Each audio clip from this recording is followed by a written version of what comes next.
Inaresto si Coco Rasuman sa Marawi City kanina sa bisa ng warrant na ipinalabas ng Cagayan de Oro Regional Trial Court para sa kasong syndicated estafa. Naglabas din ng arrest warrant para sa 10 iba pa. Kabilang na po ang ama ni Rasuman na dating undersecretary. Saksi si Lia Manyalak del Castillo.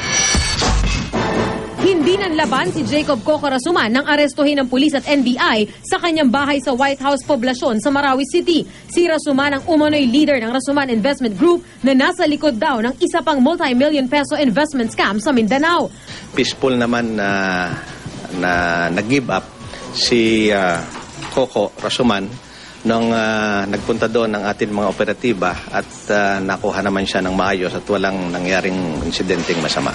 Pagka-aresto, dinala si Rasuman sa tanggapan ng NBI Region 10 sa Cagayan de Oro City.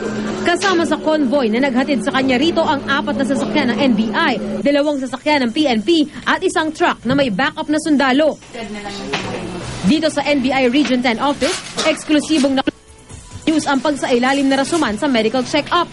Kinunan siya ng blood pressure na nasa normal naman daw ayon sa mga doktor. Inaresto si Rasuman sa bisa ng arrest warrant na pinalabas ng Regional Trial Court Branch 20 ng Cagayan de Oro City para sa kasong syndicated estafa. Tinatayang aabot sa 120 million pesos ang perang natangay ng mga Rasuman sa 25 complainant pa lang. Bago ang pag-aresto ay nasa ilalim na ng protective custody ng Provincial Crisis Committee ng Marawi si Rasuman at ang kanyang pamilya sa takot daw na baka balikan siya ng mga namuhunan at nalugi sa kanya. Sinikap siyang hinga ng pahayag habang nasa tanggapan ng NBI Region 10 pero tikom ang kanyang bibig. Dati na niyang itinanggi na sinadya niyang hindi mabayaran ng mga investor.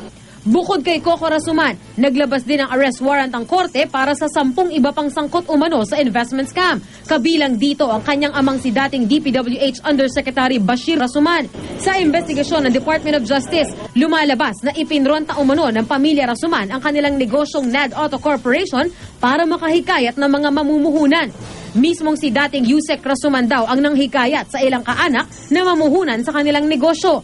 Sinikap namin siyang hinga na reaksyon pero hindi niya sinagot ang mga tawag ng GMA News. We are trying to determine the exact whereabouts of the other respondents, meaning the father, former DPWH Undersecretary, and others.